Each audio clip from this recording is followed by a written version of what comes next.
देखें बायस्ड बात फैसला सुप्रीम कोर्ट के चीफ जस्टिस से इख्तलाफ में मत नहीं होता, वो कानून और आइन के मुताबिक होता है। सही। मैं तो साख की बहाल कर रहा हूँ ना, फैसला आप जो मर्जी दें, फैसला मुतनाज़ा नहीं बनना चाहिए। हमारे सुप्रीम कोर्ट की एक लंबी तारीख है मुतनाज़ा फैसलों की। सही।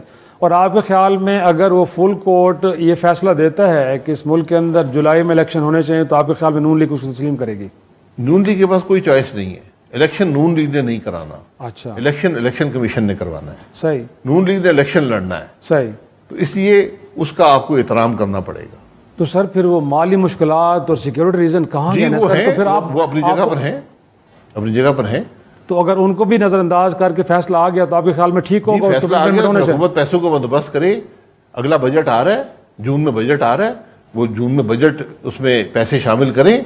सही। नया इजाफी कर्जा ले लें कि हम मुल्क में 2 दफा इलेक्शन करवाएंगे, एक दफा सूबाई करवाएंगे, एक दफा कौमी करवाएंगे, ठीक है।